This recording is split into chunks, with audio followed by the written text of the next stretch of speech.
Benim annemdi, benim kardeşim, benim evladım, benim güneşim. Kıymayın artık, kıymayın cana. 3 günlük dünya oldu gözyaşı. شماره 133 به پاچه 2.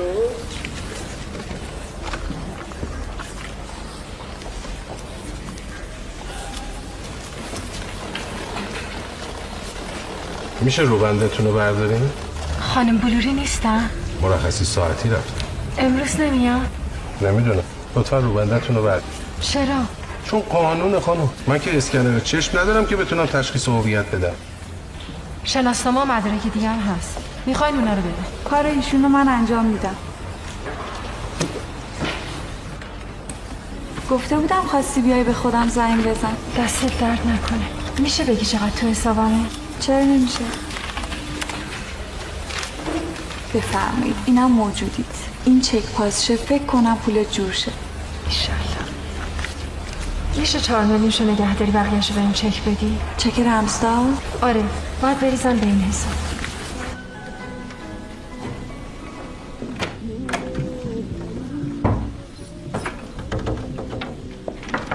منم کجا؟ بیا تو دروازه. دیدی؟ باز یکی از مدرک‌ها رو جا گذاشته بود. فرزانه ببین بازم دارم بهت میگم تو با این پول میتونی خیلی کارا بکنی، میتونی صورتتو درست کنی. میدونی چه آبرویی ازم رفته؟ میدونی تو که همه چی رو میدونی. میدونم عزیزم میدونم، اما به خدا یه ساعت بعدش پشیمون میشی. همون یه ساعت یه دنیا می‌رفت. ای وای.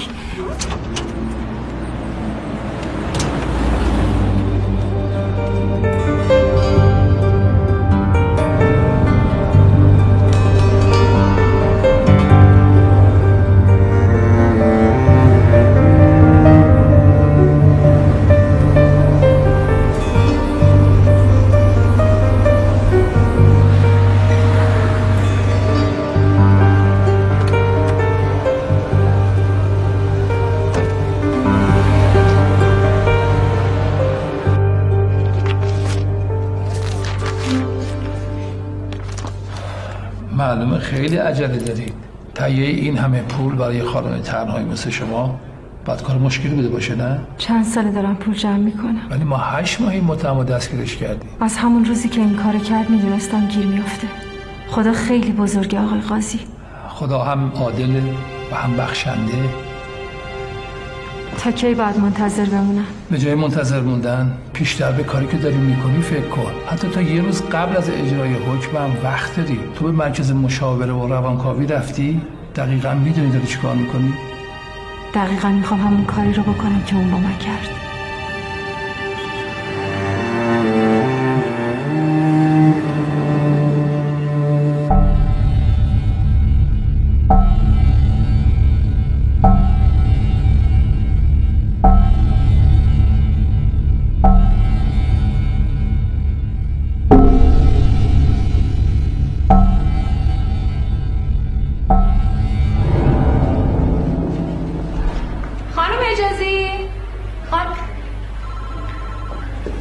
دختر تو عجب ارگانیسمی داره بدنت. همه تعجب کردن. واقعا به تبریک میگم. خدا حداقل تو این یه موضوع کمکم کرد. آره خدا رو شکر. بیا اینا رو بگیر. این روزا طرفدار زیاد داری یا؟ کی؟ اینا طرفدارا آوردن دیگه برای فرشته نامرئیشون. به لطف شما همیشه اتاق من گلبارونه. بیا اینم برات از اصفهان آوردن. ممنون. قشنگه. ولی از اون قشنگتر تعداد این گلاست. 7 تا. تو رو بهش فکر کن. خب بازم ممنون به خاطر همه چی.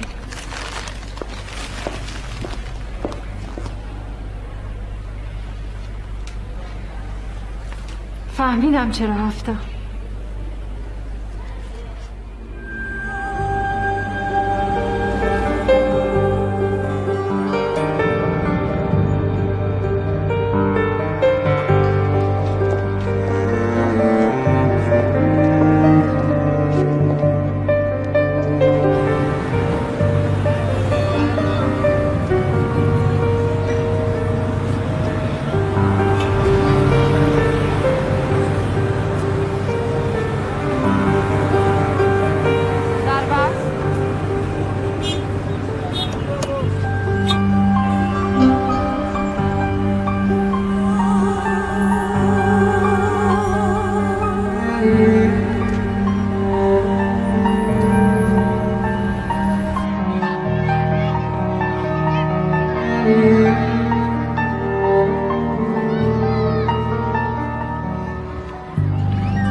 سلام.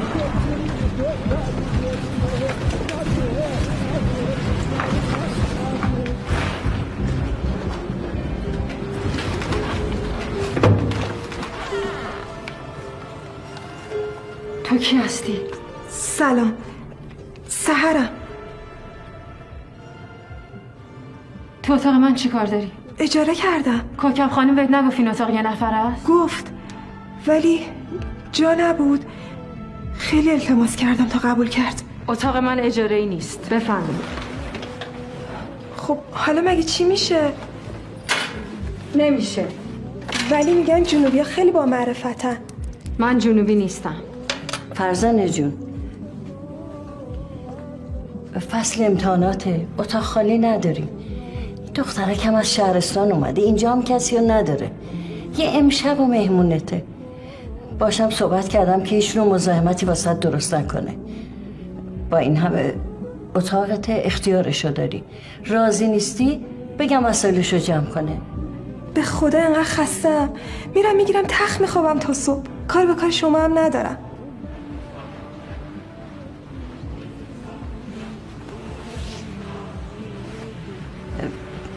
تازه بهش گفتم نصف اجاره اتاقم بده به خودت. اصلا همه اجاره رو میدم.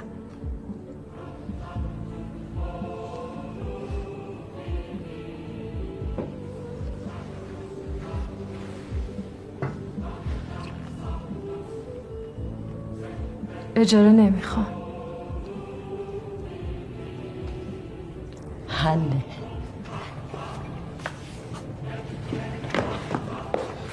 ببین چیزایی که بهت گفتم یادت نره. خیلی پر حرفی نمی کنی، سوال جوابم ازش نمی کنی. باشه. یه چیز دیگه ببین، لوازم آرایش، آینه، ماینه اینا رو هم رو زمین پخش نمی کنی. برو.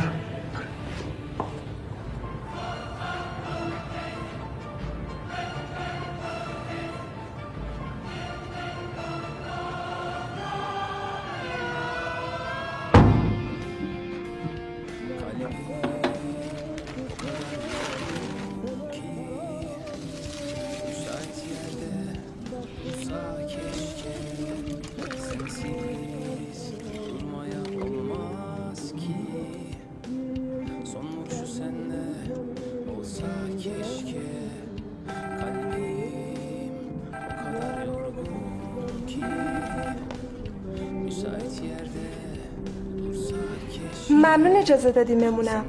یکی قدم بر من برداره، من 10 تا قدم براش برمیدارم. بفرما پاستی، دهنتو شیرین کن. نمیخورم.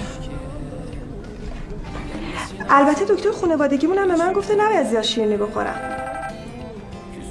من دارم میرم بیرون. چیزی از بیرون نمیخوای؟ نه. خداحافظ.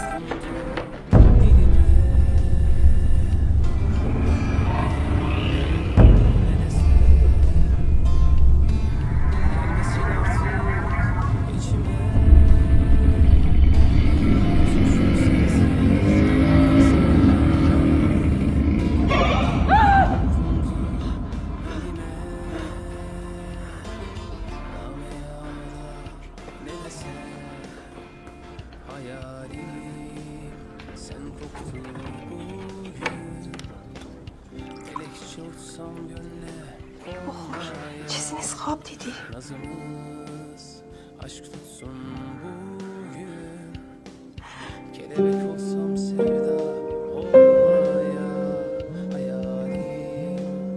sen koktu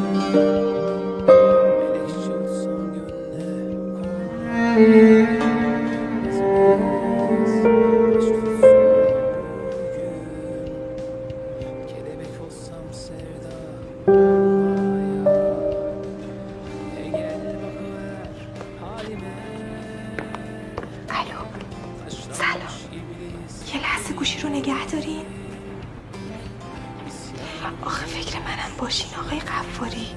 فرار چی؟ به خود و شرایطم مساعد حرف زدن نبود. خب پس من برای چی 2 میلیون تومان بیانه دادم؟ چی؟ اجاره نامه فسخ میشه؟ نه تو رو خدا به مهلت بدین. من جبران میکنم. نه خیر، من به کمکتون احتیاجی ندارم آقا. راجع من چی فکر کردین؟ اصلا خودم فردا باهاتون تماس میگیرم. دیگه هم نصف شبا به من زنگ نمیزنین ها.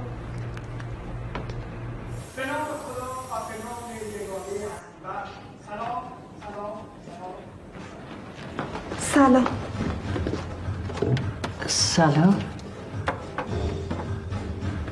دارم وسایلم جمع میکنم از اینجا برم.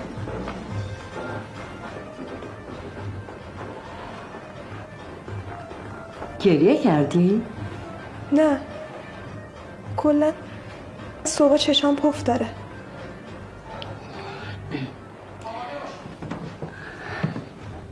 ببین، اگه بخوای میتونی چند روز دیگه هم اینجا بمونی. راست میگی؟ نه پس شوخی دارم. این همه پلن اومدن بالا که سر به سر تو بذارن. این نظر خود فرزانه بود. الان بلند شو اینا رو بذار سر جاشون. دارم میرم صبحونه درست کنم، املت هم درست کنم. میخوری که؟ میخورم. خیلی خوب. صورتش سوخته؟ پس دیدش نسوخته، سوزوندنش. کی؟ چه فرقی میکنه؟ وای چقدرم که خوشگل بوده. چند وقت اینجاه؟ فکر کنم 3 سال و نیم میشه. خانواده‌ای کسی رو نداره؟ ببین وقتی حوصله دارم املت و پیاز میزنم خیلی خوشمزه میشه. میگم فرزانه کارش چیه؟ دختر تو چیکار به خلق خدا داری؟ خودش صلاح بدونه بهت میگه. خودت تو چیکار میکنی؟ من گفتم که دانشجوام.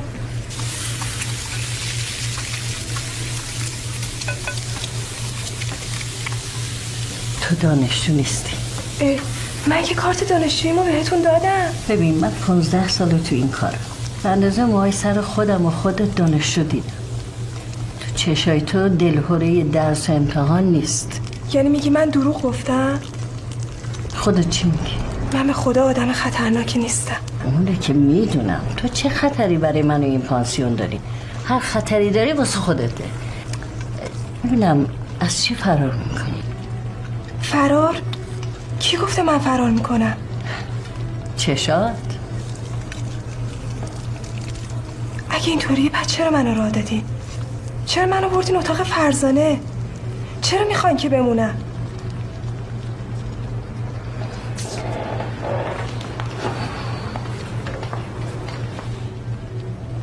روزایی که اینجایی از فرصت استفاده کن. به فرزانه خوب نگاه کن. دخترم آروم مامان، دور نرو مانی عزیزم. میخوری زمین مامان، آروم صبر با هم.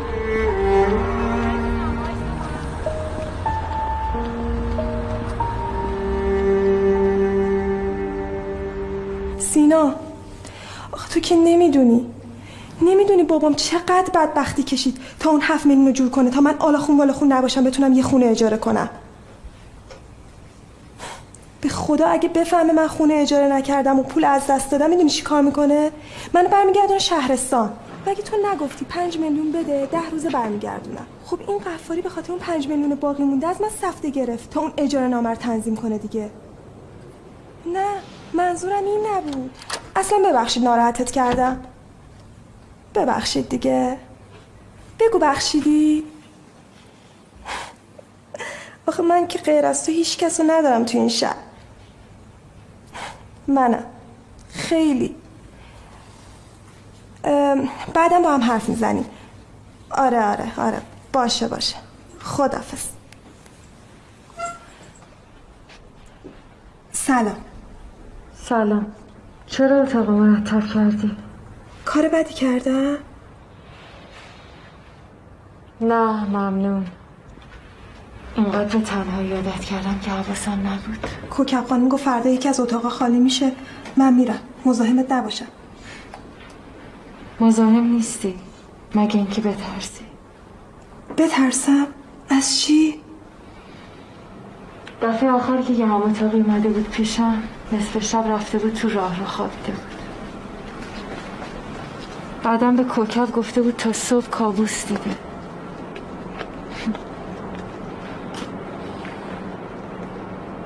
تو که کابوس ندیدی؟ نه، چشمایی به این قشنگی. منظورم اینه که تو اصلا زشت نیستی. بعدم این اتفاق ممکنه برای هر کسی بیفته. تو از کجا میدونی چه اتفاقی برای من افتاده؟ آخ ببخشید، وقتی داشتم اتاقو مرتب میکردم 1-2 تا روزنامه دیدم مربوط به 4 سال پیش. پس تو دیگه حالا همه چیو میدونی؟ آره، به نظر من زندگی تو رو باید کتاب کرد برای عبرت.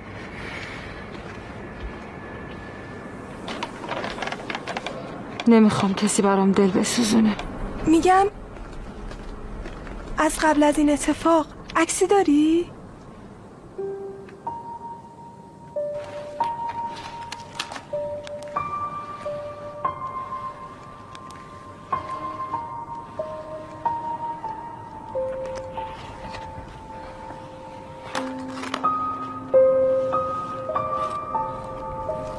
از بچت خبر داری؟ بی خبر نیستم، از طریق دختر خالم. چرا نمیره ببینیش؟ نمیخوام منو اینجوری ببینه. راستی اسمش چیه؟ سهر.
شما؟ سلام، من سارا،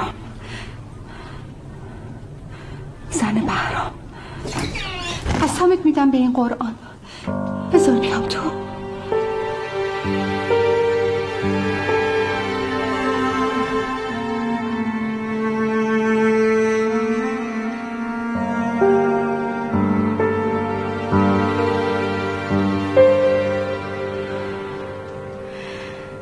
نمیدونم چقدر بهرام منو میشناختی، چی بینتون بوده نبوده، ولی یه چیزی رو میدونم، این که من عاشق بهرامم، مردمه، زندگیمه، سهممه. این بچه هم ثمره عشقمونه، ثمره زندگیمونه. من بیوه بودم که بهرام اومد خواستگاری، با اینکه میدونست به خاطر نازایی منو طلاق داده، اما پام واسطاد. منم عاشقش شدم. به خاطر همین هر کاری که بگید کردم. خودم به آب و آتیش زدم تا بچه داشتم، اما نشدم. بهش التماس کردم، گفتم بهرام برو زن بگیر، من راضیم. اما نگرفت، پام واستاد، مردونه.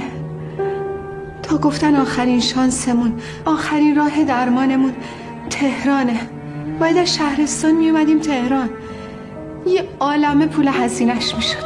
بهرام شب و روز کار می کرد، خودشو کشت، زیر بار قرض رفت، پولشو جور کرد تا من حامله شدم. اما یه ماه هم بود که بهرام یه شب رفت و برنگشت. گرفتنش به جرم اسید پاشی. تازه فهمیدم که اون کابوسای شبانش دلیلش چی بود. عذاب میکشید، زجر میکشید، اما دیگه بسشه، تاوانشو داده. نمیخوام وقتی بچه‌مون به دنیا میاد صورت پدر گناهکارشو سوخته ببینه. فرزانه خانم بسه، اون عذاب کشیده، منم عذاب کشیدم، دیگه بسه. خانومی کن، ببخش. بسه دیگه. واسه خودت یکی و تنها سوار شدی و به تاخت داری میری ها؟ بذار منم بگم که بفهمی بابای بچت چطور زندگی آتیش زد. همش 18 سالم بود که شوهرت سر راه مدرسه جلوم سبز شد.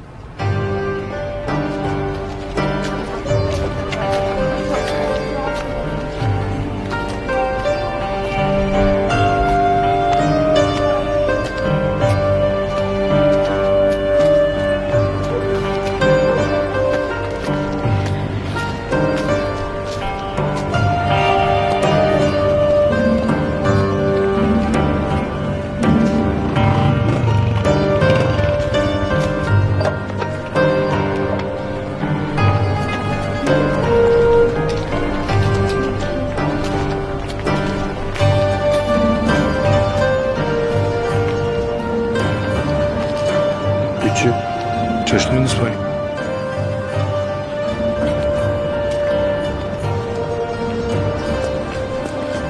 فرزانه اینه غصه. فرزانه خدا وایسا بینم. تو برو تو. با دختر من چی کار داشتی؟ من مزاحمش نبودم، خواستم. خاطر خواشی؟ من جنازه دختر من رو شونه تو و امثال تو نمیذارم. برو. اگه یه دفعه دیگه تو این کوچه پیدات بشه نقره داغت میکنم. چشم. ولی من بسه. هر چیزی یه رسمی داره بچه. اگه خیلی مرد شدی برو با پدر مادرت بیا خونمون تا رسم مردونگی رو فرش خونمون بهت یاد بدم، نه تو کوچه. هری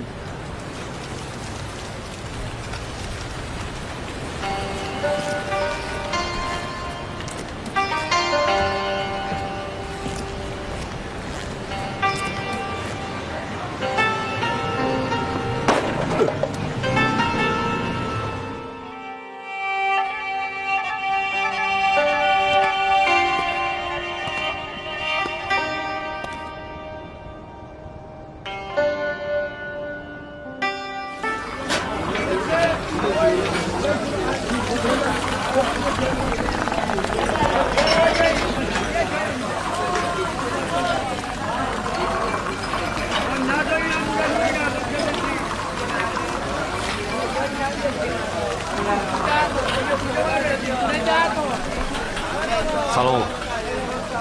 بازم تو؟ بله من گفتم که آقا من خاطر دختر شما رو میخوام. بابا موسم نمیاد خواستگاری، گفتم خودم بیام، خودم خواستگاری میکنم. مرد و مردونه، قولم میدم خوشبختش کنم. به به گل پسر، شاخه نبات، قند عسل. پس او از زیر بوته به عمل اومدی. بهت گفتم برو با بابا و ننت بیا. میبینی دنیا عوض شده. تو که نه کس و کاری داری، نه کار نه پول، چه قولی میخوای بدی؟ تازه همچین آدم سربزیر و صاف ساده ای هم نیستی.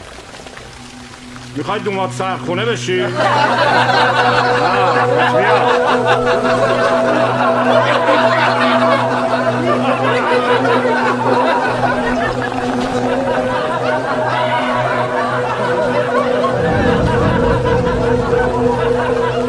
چایی بزن روشن شی. بابا تو چایی میکنه.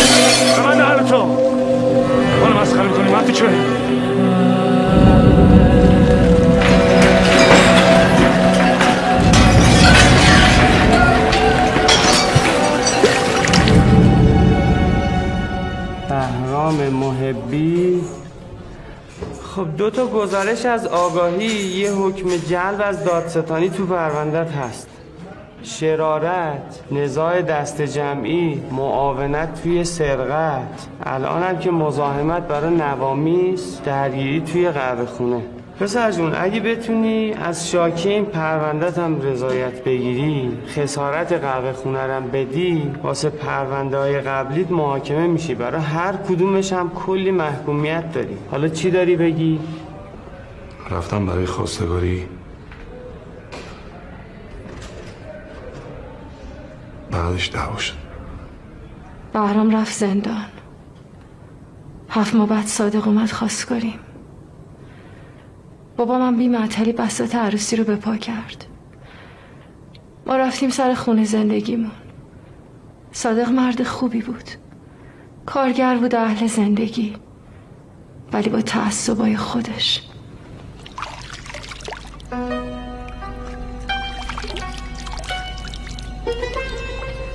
عجب روزگار بدی شده. حاج آقا کمالی رو که میشناسی؟ آره، چطور مگه؟ ای بابا چی بگم. چند وقت پیش واسه پسرش نامزد کرده. حالا معلوم شده که دختره. قبلا 2 بار نامزد کرده و شیرینی خورده و جدا شده. والا رو که رو نیست، سنگ پای قزوینه. من از پسر حاجی کمالی تعجب میکنم. غیرتم خوب چیزه. صادق حتی نمیتونست بفهمه دختری نامزدیش به هم خورده، چه برسه به اون که یه عاشق سینه چاک مزاحم داشته. خب بهرام که زندان بود، تو هم که ازدواج کرده بودی، دیگه چرا اینطوری شد؟ همش این نبود. آشورام رو گوشی ها رو زدن دیگه. آره داداش، همون اول که رفتیم اون تو حبس دیگه، مهمونی که نبود، ولی جون مرتضی بعد توونی دادم. 2 سال مفت خوابیدم اون تو. البته فدای یه تارموی فرزانه خانم. آره بابا، بسوزه پدر بیپولی. باباش را نیمن. تو که دیدی من رفتم مثل آدم حرف زدم، مثل آدم خواستگاری کردم، اونا شروع کردم.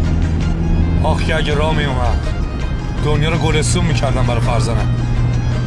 ولی خب حالا هنوز دیر نشده. باش برام، وقتی رفتی حبس به موت قسم مثل مرغ سرکنده حیرونه. آره جون داداش.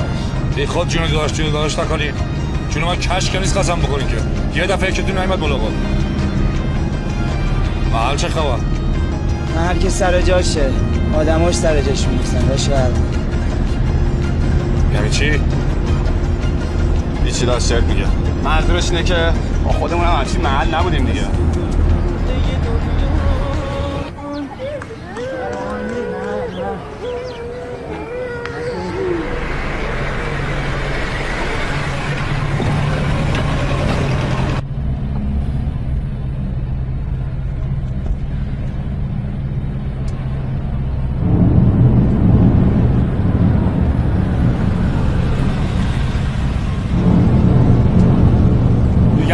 چی شد داشت برام؟ دیگه هم نگرد داشت برام بی خیال شو. فرزانه بود، یه مرتیکم بغل دستش بود. دیگه داشت بی خیال. تو خفش زر نزن. با تو هم مرتضی چی بود باش؟ نمیشنوه میگم نگرد. برام جان باش، حقیقتا روم نشد بهت بگم. تو که افتادی هست 6 ماه بعد این بابا رو شوهرش شدن. یارو الان یه دونه بچه داره. بی خیال شو مشتی، اون الان دیگه زن شوهر داره. آره داداش خوبیت نداره. خفه شو مرتضی، خفه شو. من 2 سال نرفتم تو زندان بچپم که خیلیشو بزنم. این دختر همه زندگی منه، میفهمی؟ وقتی میگم دور بزن دور بزن. باشه آقا چشم. دور بزن برو جلوش.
که نگاه میکرد نمیدونستم از رو عشق یا کینه،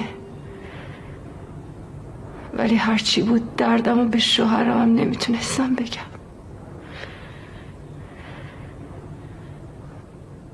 خیلی ترسیده بودم تا اینکه اون روز صبح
وقتی آبرو مثل آب میریزه رو زمین دیگه با هیچی نمیشه جمعش کرد.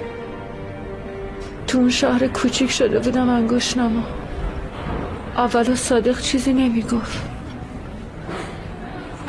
ولی یه خورده که گذشت انقدر خواهراش و فامیلاش و دور و بریاش به گوشش خوندن که دیگه باور نمیکرد بین من و بهرام چیزی نبوده.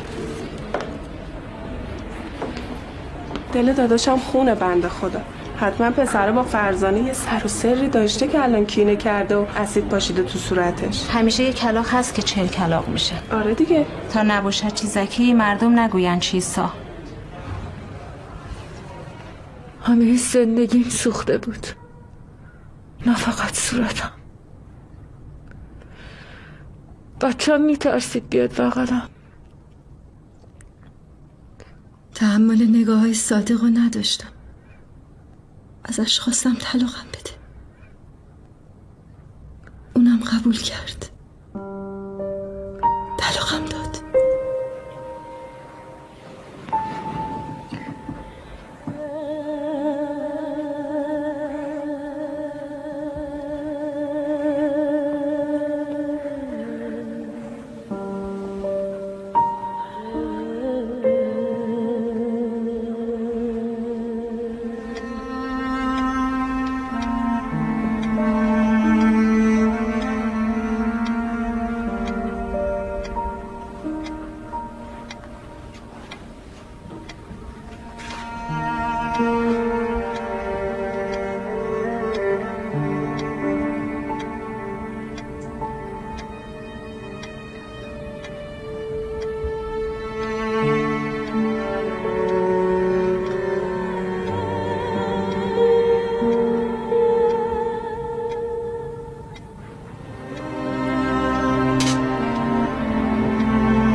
حالا میخوام شوهرت مثل من با صورت سوخته بچه‌شو بغل کنی که بفهمه وقتی جگر گوشش ازش میترسه یعنی چی،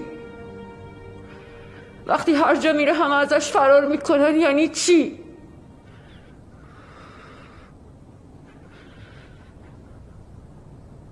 میخوام بفهمه من تو این سالا چی کشیدم.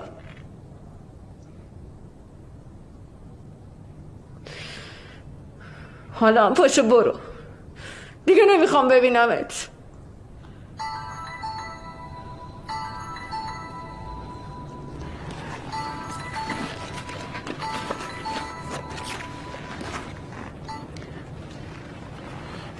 بله. نه دیگه امروز نمیرسم بیام. بخوام دکتر بگید فردا. بخوام دکتر رو بیسی بگید حتما. بله بله. ممنونم.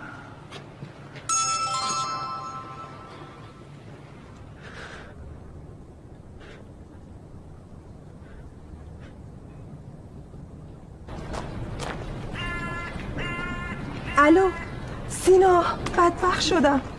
قفاری خونه رو اجاره داد، میخواد از 2 میلیون تومن پول بیانم ضررزیان برداره. این قفاری اصلا آدم درستی نیستا، میترسه سفته رو ببره بذاره اجرا.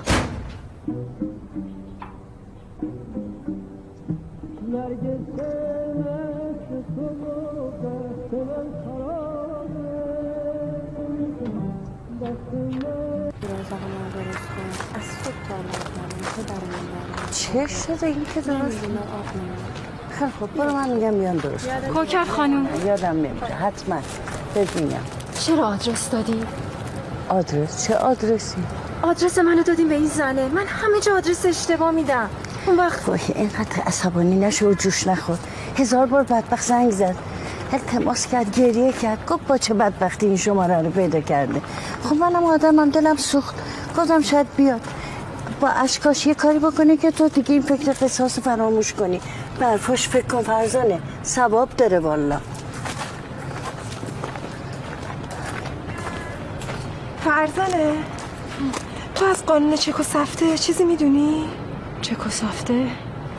نه، باید با یه وکیل مشورت کنی. چطور مگه؟ شب اول فهمیدم گرفتاری. قصه این گلا چیه؟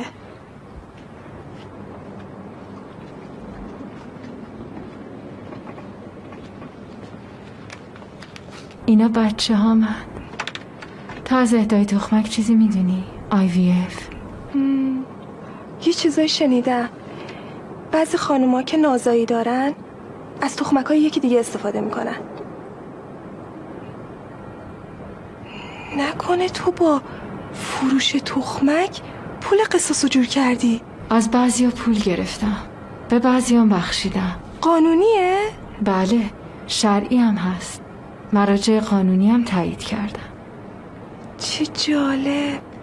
پس تو الان 7 بچه داری؟ 2 تاشون هم تو قلوان. منم میتونم؟ نه خیر، باید مادر باشی. تو چطوری رفتی دنبال این کار؟ خدا کمکم کرد. هیچ جا بهم کار نمیدادن، یعنی خودمم روم نمیشد دنبال کار برم، تا اینکه یکی که تو اون مرکز ناباروری کار میکنه خانم دکتر ویسی رو بهم معرفی کرد. خدا عمرش بده. بالاخره جواب داد آقا. کی؟ سینا، هم پسری که برات تعریف کردم. دکتر ویسی.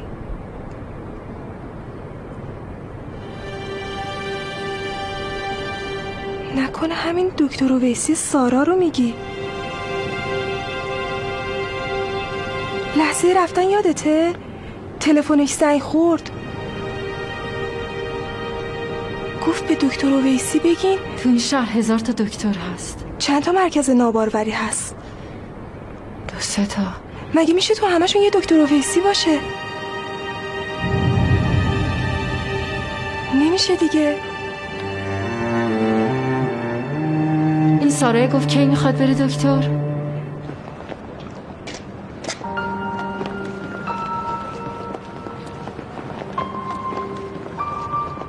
دکتر هن نیومده.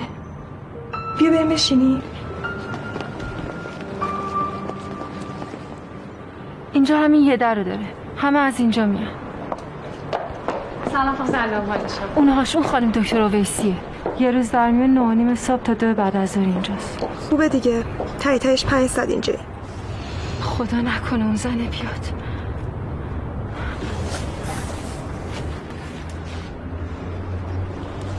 ولی نباید زندگی تو ول میکردی. با اون همه حرف و حدیث دیگه نمیشد. یعنی هیچ کی دنبالت نیومد؟ نشونی ما نداشتن.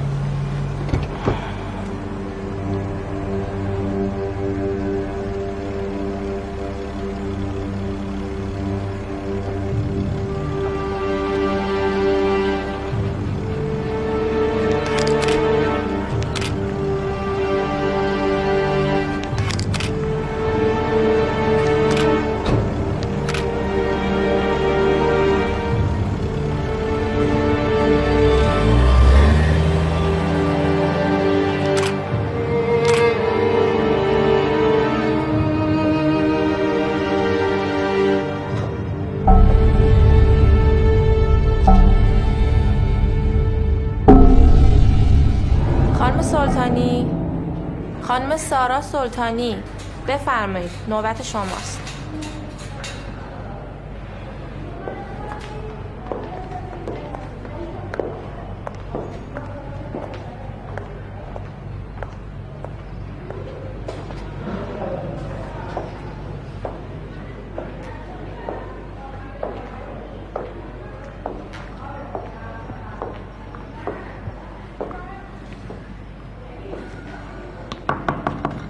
بفرمایید. سلام. سلام، حال شما خوبی؟ بفرمایید. به خیلی خوش اومدی. ببین اتفاق آزمایشات هم فرستادن، بشین برات توضیح بدم. اون روزم خیلی منتظرتونم، شما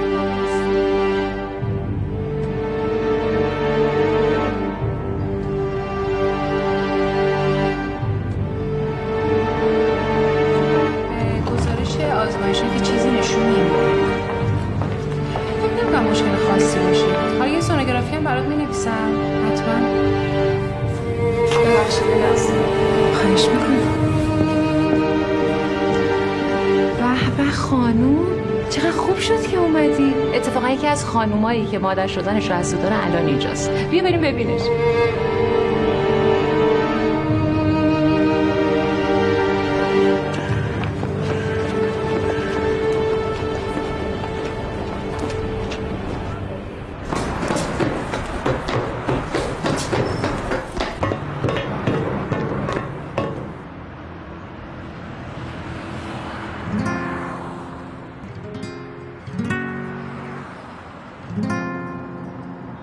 چقدر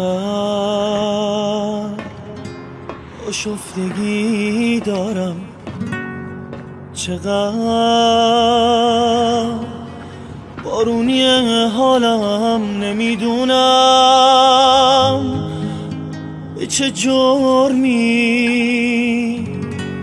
همیشه من بدهکارم. تو این تنهایی و غربت بدون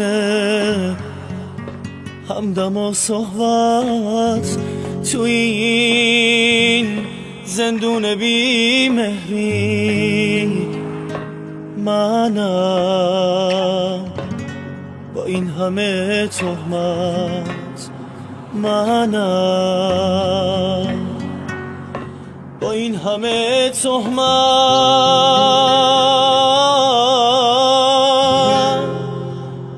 نه یه دارو نه یه مرهم، دارم میمیرم از دردم، همش فکر یه راهیم که از این مهلکه درم.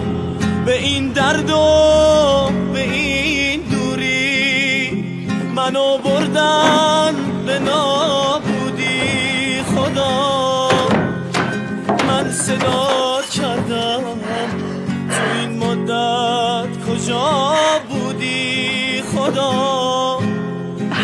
صدات کردم تو این مدت کجا بودی؟ چقدر آشفتگی دارم، چقدر بارونی حالم، نمیدونم به چه جرمی همیشه من بدهکارم تو این تنهایی و غربت، بدون همدم و صحبت، تو این زندون بی‌مهری منم با این همه تهمت.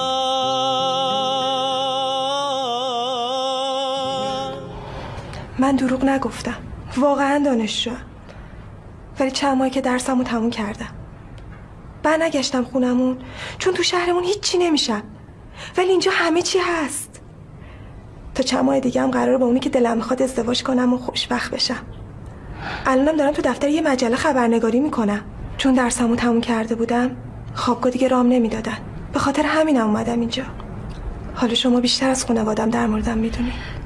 خب این خیلی خوبه که تو همه چی رو بهم گفتی، ولی این خیلی بده که من غریبه بیشتر از خانوادت بدونم.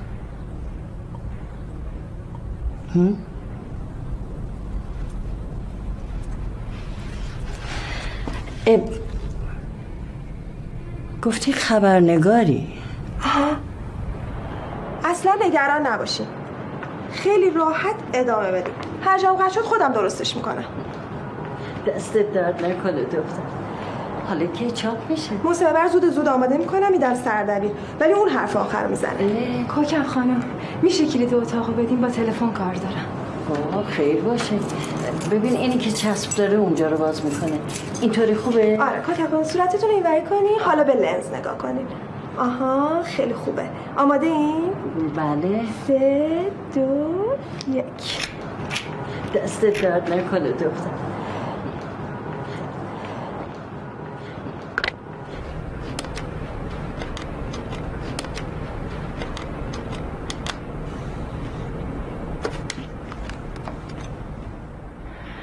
الو سارا خانوم، ببخشید.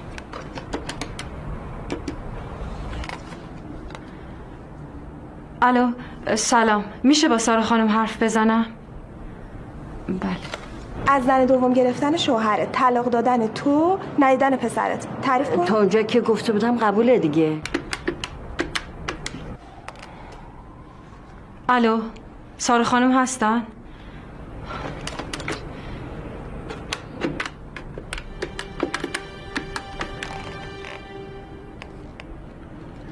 الو سارا خانوم، خودتی؟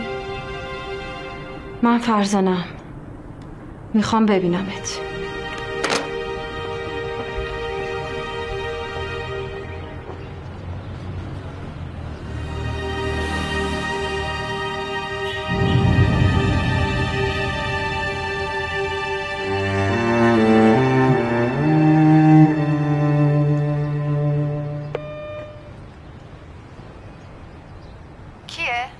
فرزانم باز کن.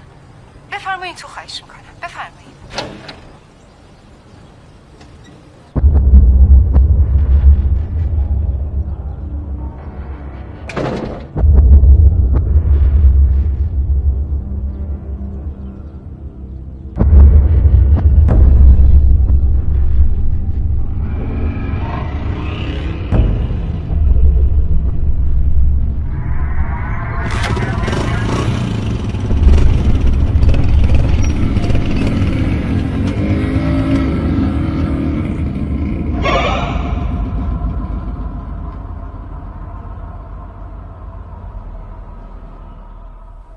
خیلی دلت میخواد من از قصاص بگذارم، نه؟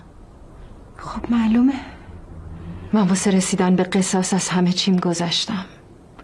خونوادم، بچم، آبروم. تو چی کار حاضری بکنی؟ هر کاری که بتونم.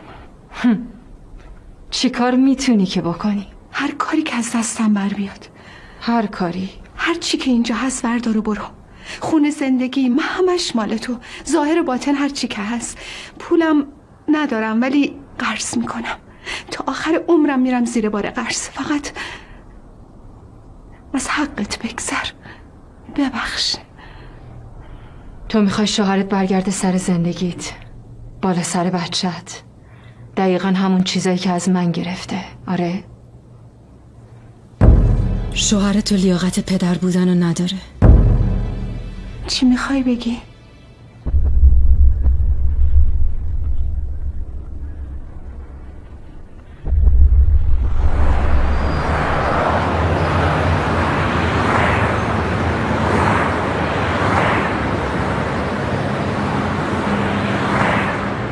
شما گوش کنید به حرف من عزیز من. چیکار به این کارا دارین؟ اصلا درست نیست. خواهش من با تو تماس میگیرم. خودم رنگشو زنگ میزنم بهتون میگم. خواهش میکنم. چه موضوعیه برای من نوشتین؟ شما خانم معظمی، سحر معظمی. خانم معظمی، اصلا شما با مجله من آشنایی دارین؟ اصلا تا حالا مجله منو مطالعه کردید؟ این موضوعی که شما نوشتی اصلا هیچ جایگاهی واسه چاپ نداره تو مجله من. اینقدر از شما تعریف کردن گفتم الان میاد اینجا یه شاهکار میاری.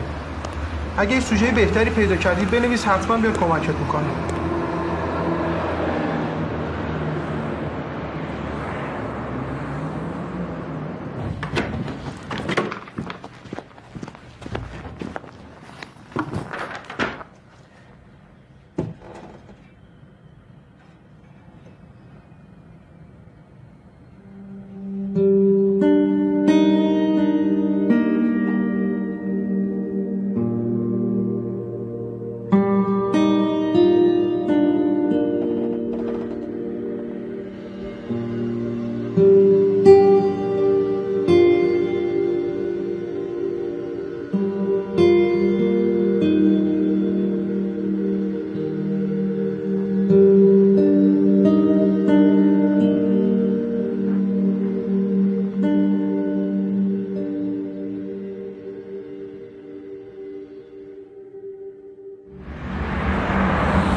این زن نقابدار کیست؟ ای وای، این عکس این زن است. ماجرا چیه؟ ماجرای غم انگیز یک اسید پاشی از 4 سال پیش تا کنون. نگاه کن این زنه رو. این چه کاریه خانم؟ مجله رو بدی خانم. اینو فکر کنم همون خانم است.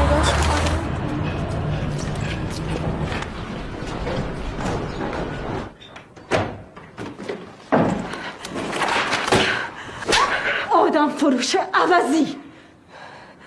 من آدم فروش نیستم.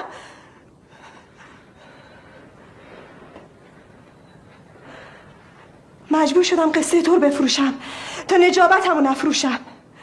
میخواستم قصه کوکب رو چاپ کنم تا چندر خواست در بیارم بدم صابخونه، اما قصه اونو چاپ نمی‌کردن. مجبور شدم قصه تو رو بفروشم. دیدی وقتی یه نفر کنار خیابون با یه پیت خالی تو دستش وایستاده هیچ کس براش نگه نمیداره، اما چند قدم اونورتر اگه یکی تصادف کرده باشه 1000 تا ماشین براش نگه میدارن تا تماشاش کنن. مردم برای دیدن یا خوندن بدبختی آدمو پول خرج میکنن، اما وقتی گرفتاری کمکش که نمیکنن 1000 جو پیشنهادم بهش میدن. قرار بود گزارش ماه بعد چاپ بشه، منم فرصت داشتم بهت بگم چه غلطی کردم، اما از بدبختیم دیشب با خبر شدم که مطلب کم آوردن، داستان تو رو چاپ کردن. منو ببخش، خیلی ترسیدم بهت بگم. سر وایستا دختر، وایستا.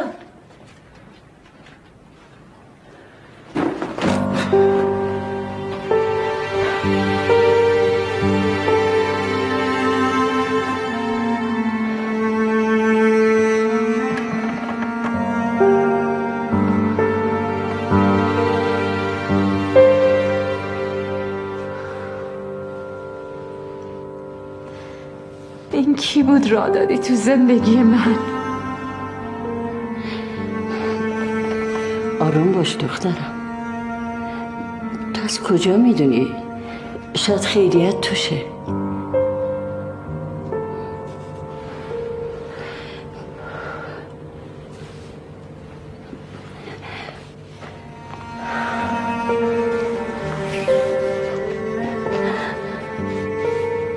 حتما همینطوره.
بله. سلام خانم، از مجله کوچه زندگی تماس میگیرم. میخواستم در مورد فرزانه ببین، از صبح این زن بیچاره سارا رو میگم چند دفعه زنگ زده، گفتم نیستی. ببین الهی من قربونت برم، چند ساعت بیشتر نمونده. نمیخوای تجدید نظر کنی؟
سلام.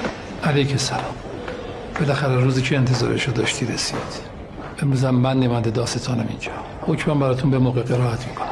اما خواستم به عنوان آخر مطلب بهت بگم درسته که تو قرآن به قصاص اشاره شده، ولی بیشتر به رفعت و عفو تاکید داره. علی حال شما قصاص حقتونه و دادگاه به همین دلیل به شما رأی داده. فقط امیدوارم بعداً از تصمیمی که گرفتید پشیمون نشید. من حقمو میخوام آقای قاضی.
سرباز متهم رو ببرش تو.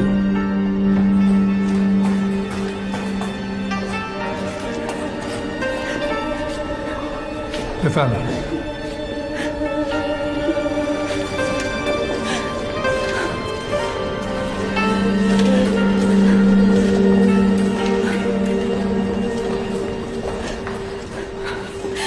نمیذارم بری تو، نمیذارم.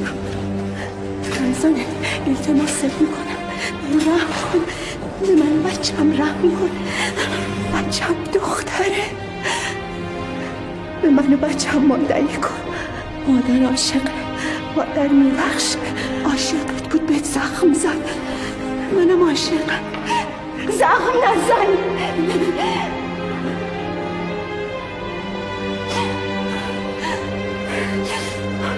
بسم الله الرحمن الرحیم.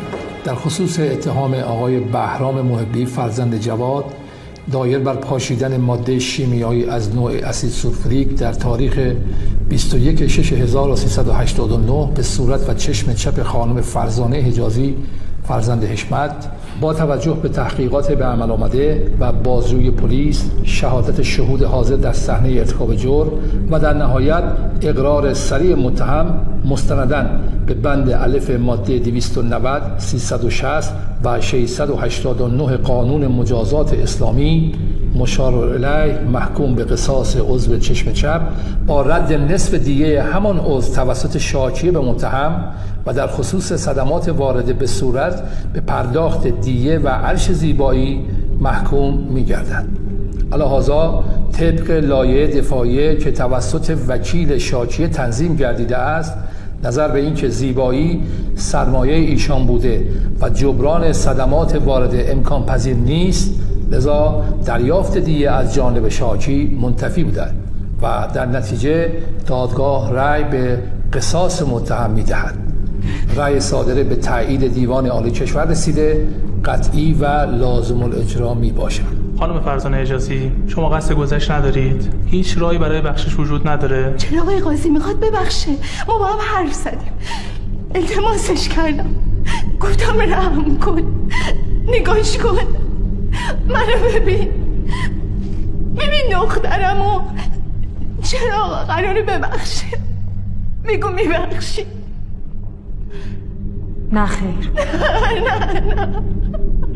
نه تو رو خود التماستون میکنم آقای قاضی، یه بار دیگه خانم به بیرون راهنماییش کنید. آقا خواهش میکنم. موارد پزشکی ویژه برای اجرای حکم انجام شده آقای دکتر؟ موقع اجرای حکم انجام میشه. بسیار خوب. متهما برای اجرای حکم به اتاق ویژه هدایت کنید.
فرزانه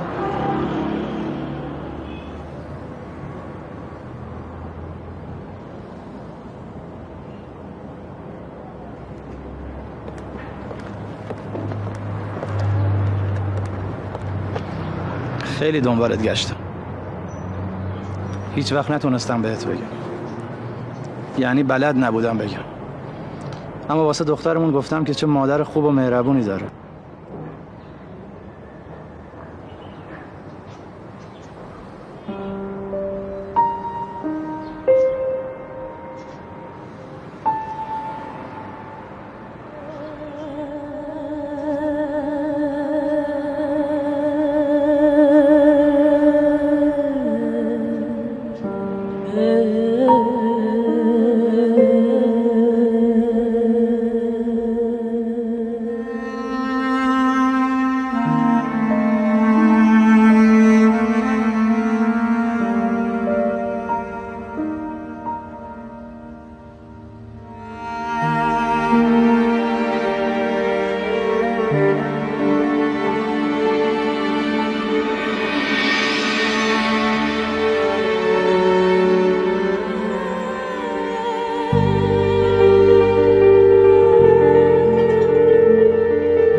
سلام. سلام. این چند روزه کجا بودی؟ خونه یکی از بچه‌های دانشگاه. ببینم خونه اون پسره که نه فکر میکردم سینا مرد رویاهامه. درستم فکر میکردم. اون فقط تو رویاهام بود نه تو واقعیت. دخترم عشقای خیابونی تو خیابونم تمام میشه. میخوام برگردم خونم. خیلی خوشحال شدم عزیزم. خیلی کار خوبی میکنی.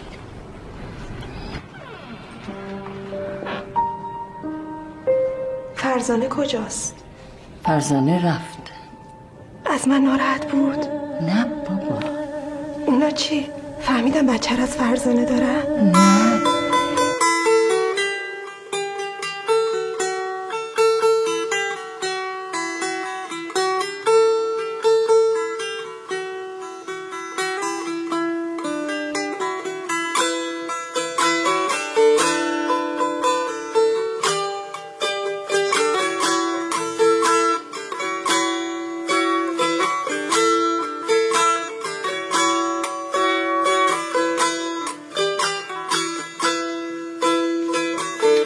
Güle ser çınar Neslihan Yılmaz Rukiye Şerman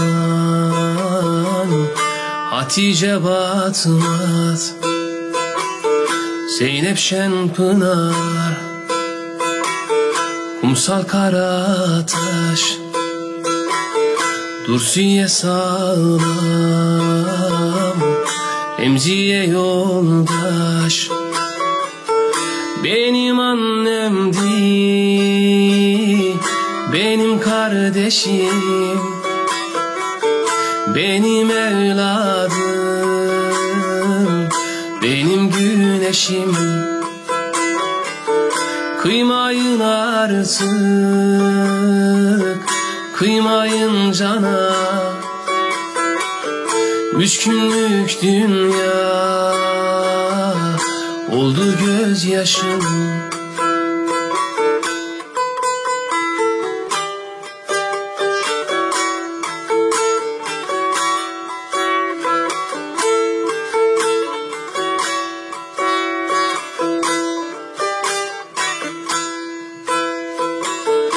Gizem güzel soy, hicret beyaz su,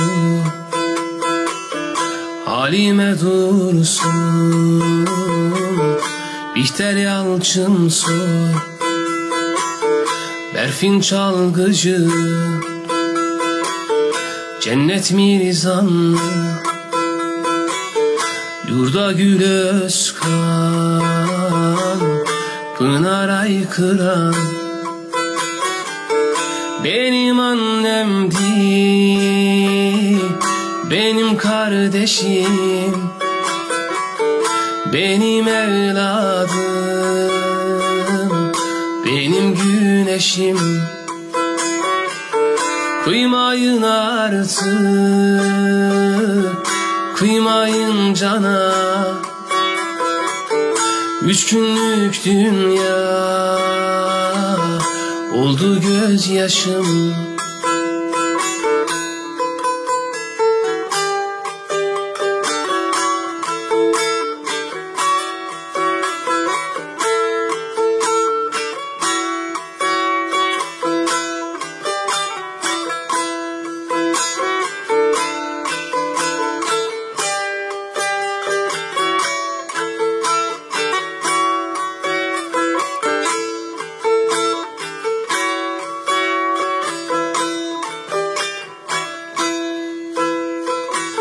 Sabriye Yıldız, Zahide Cengiz, Selda Taşaylin Sözer, Vesile Sönmez,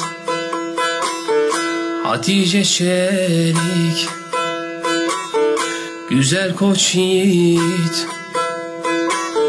İkranur Tirsil ve yüzlercesi. Benim annemdi, benim kardeşim, benim evladım, benim güneşim. Kıymayın artık, kıymayın cana, 3 günlük dünya oldu gözyaşım. Benim annemdi, benim kardeşim, benim evladım, benim güneşim. Kıymayın artık, kıymayın cana, 3 günlük dünya oldu gözyaşım. Benim annemdi, benim kardeşim, benim evladım, benim güneşim. Kıymayın artık, kıymayın cana, 3 günlük dünya oldu gözyaşım.